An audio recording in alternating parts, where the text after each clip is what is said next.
Good morning. Boy, it's good to be with you today. Last week I had the COVID, and I actually felt pretty good on Sunday.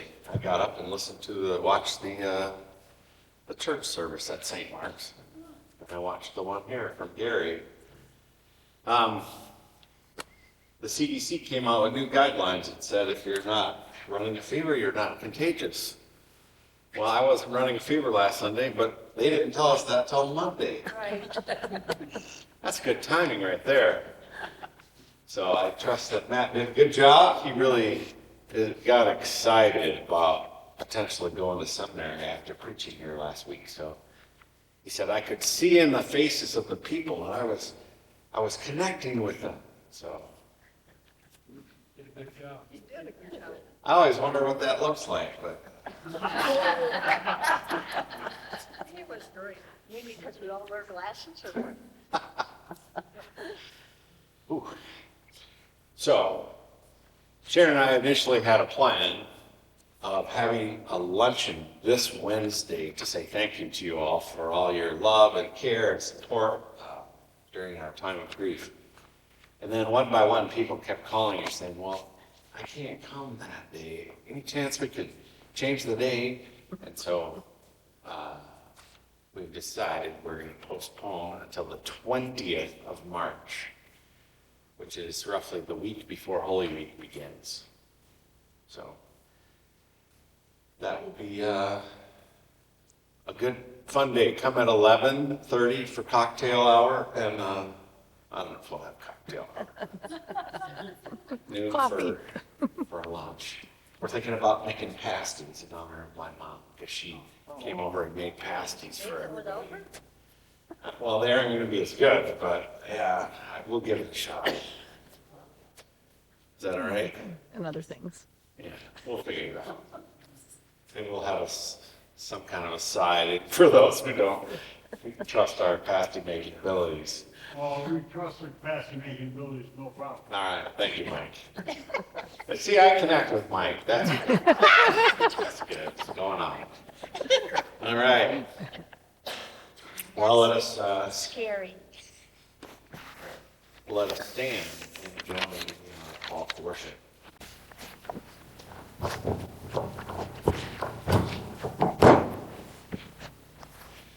Today's reading is from the book of Mark. Then he began to speak to them in parables. A man planted a vineyard, put a fence around it, dug a pit for it, the winepress, and built a watchtower. Then he leased it to tenants and went away. When the season came, he sent a slave to the tenants to collect from them his share of the produce of the vineyard. But they seized him and beat him and sent him away empty-handed. And again he sent another slave to them. This one they beat over the head and insulted. Then he sent another, and that one they killed. And so it was with many others. Some they beat, and others they killed. And he had still one other, a beloved son. Finally he sent him to them, saying, they will respect my son. But those tenants said to one another, this is the heir. Come, let us kill him, and the inheritance will be ours. So they seized him, killed him, and threw him out of the vineyard. What then will the owner of the vineyard do? He will come and destroy the tenants and give the vineyards to others.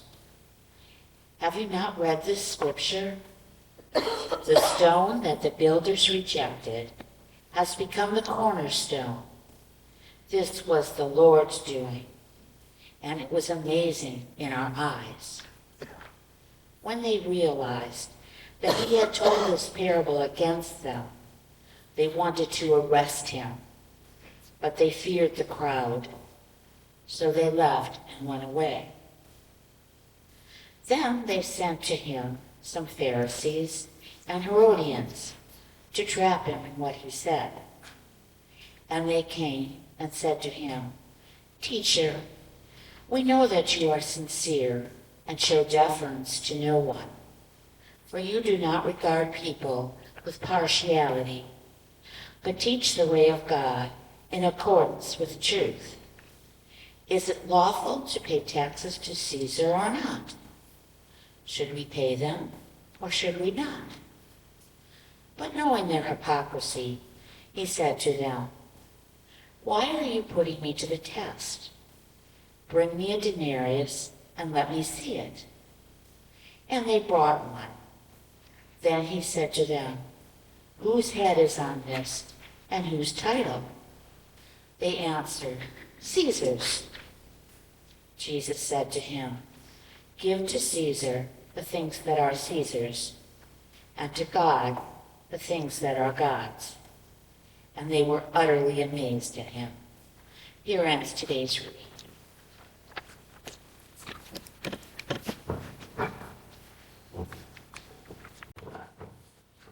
I guess it's only fair that since I wasn't here last week, I should probably preach twice as long today. No?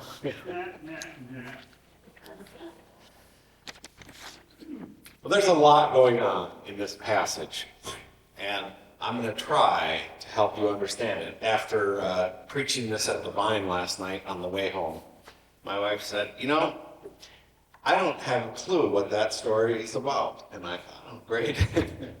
I didn't really do a very good job.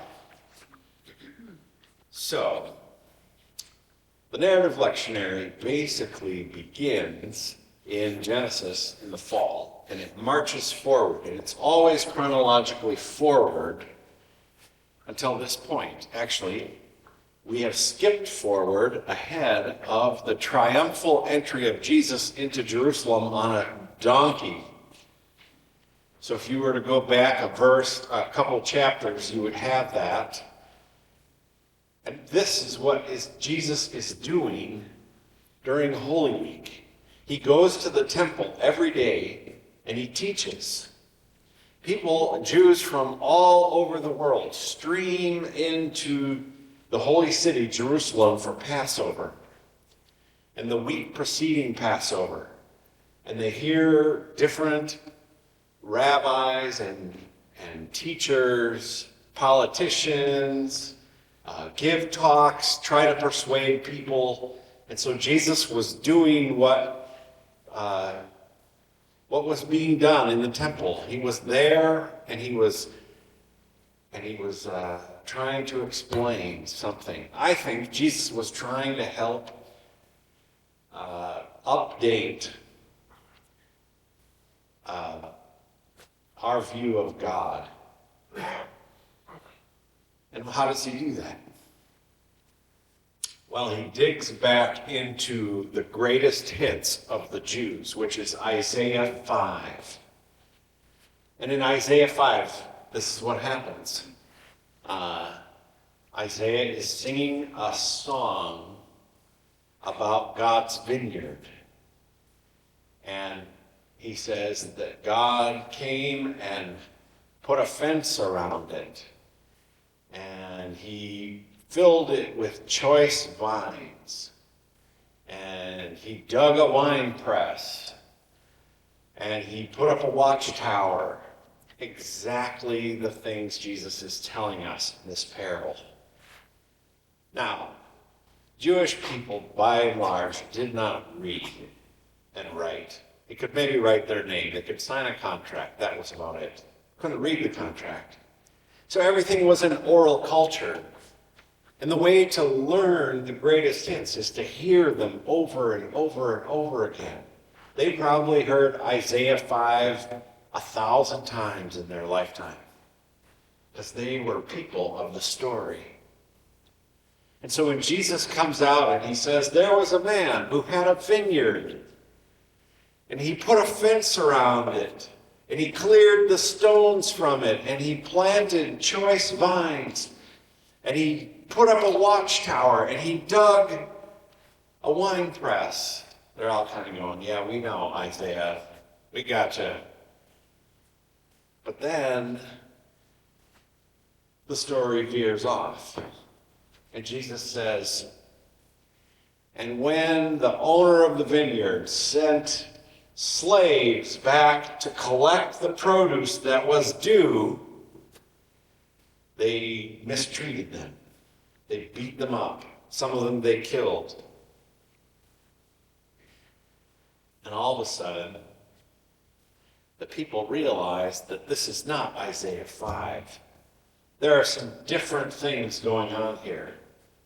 And I think there were things going on simultaneously that affected people differently. So one of the groups that Jesus was talking to here were the chief priests. They were from the tribe of Aaron. And they ran the temple. And they made a lot of money off of people who came seeking forgiveness of sins.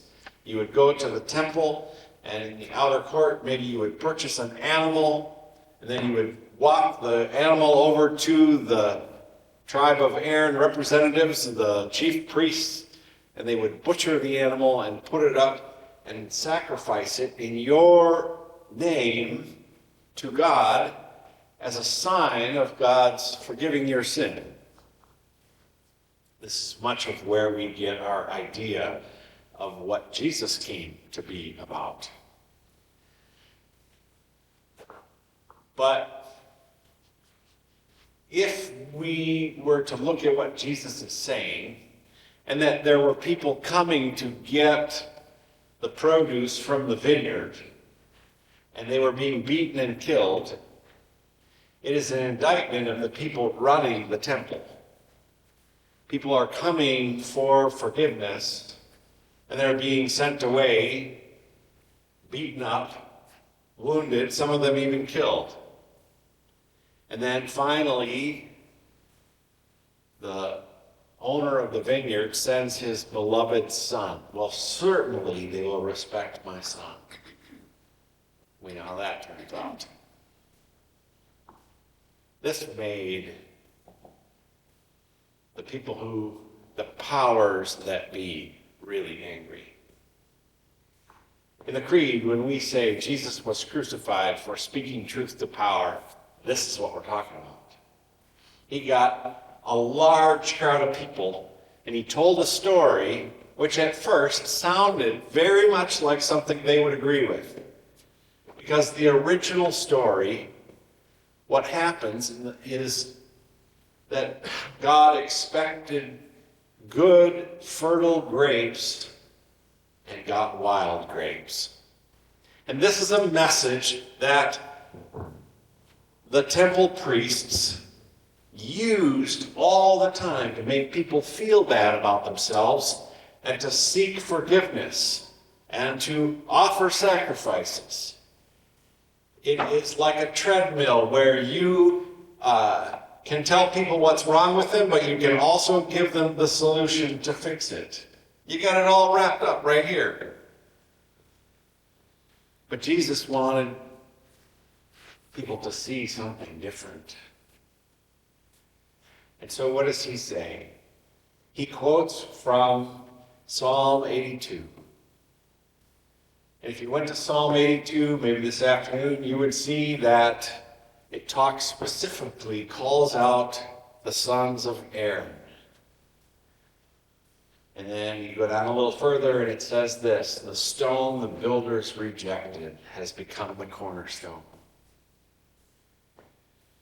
I think Jesus was speaking to the masses, the people who had only ever heard that God was an angry, jealous, vindictive, punishing God who couldn't wait to punish you if you slipped up. And Jesus is saying, actually, the stone the builders rejected. Who were the builders? Well, probably the temple priests. The forgiveness the builders rejected has become the cornerstone of who God is now. He was helping them to see a different side of God, a different way to understand God. God is not some far off, only comes once in a while to check on things, an absentee landlord. For Jesus, God is intimately connected with us. That still small voice that speaks to us and guides us. Well, this had the effect of endearing Jesus to most of the people in the temple. They cheered and loved him. They thought he was amazing. And the temple priests, they went away to find a way to kill Jesus. But what Jesus started in speaking truth to power, what he started in saying that God is different than what you have been led to believe. Our God is merciful and just. And so the chief priests went away in disgust, and they sent Herodians and Pharisees. The Herodians are a group of people who had means. They had money because they were suck-ups. They kissed up to Herod. They were even called the Herodians, the Herodians. And Herod would put his cronies, his team in place, and they would get the most choice land. And so the Herodians came with the Pharisees. Now, the Pharisees were the experts in God's law. These were two groups that really didn't like each other. But sometimes enemies make strange bedfellows. And so here the Herodians and the Pharisees come, and in front of everybody, they want to put Jesus to the test. And they say to him, "Is it lawful to pay taxes to Caesar?" Now, Jesus is in a pickle, because if he says, yes, it's lawful to pay taxes to Caesar, the masses who are cheering his name and so excited that he sees God in a different way, a more loving and friendly way, they're going to go, he's just like all the rest.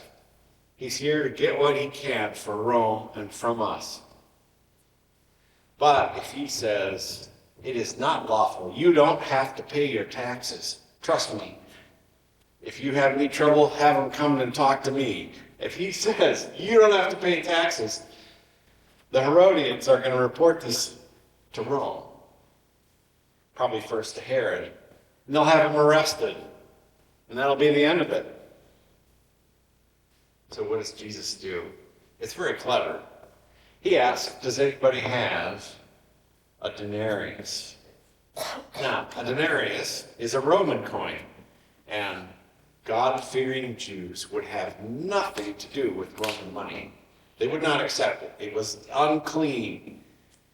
And yet, somebody in the crowd that is coming to test Jesus has a denarius, and they admit it. And Jesus says, and whose inscription is on this? It is Caesar's. And he says, well, give Caesar all this dirty money.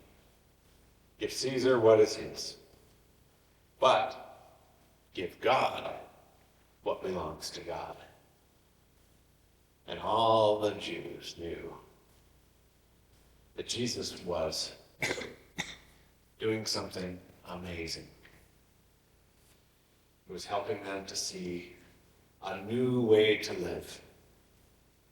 A God who is less concerned about personal holiness and keeping all of the dietary restrictions and laws.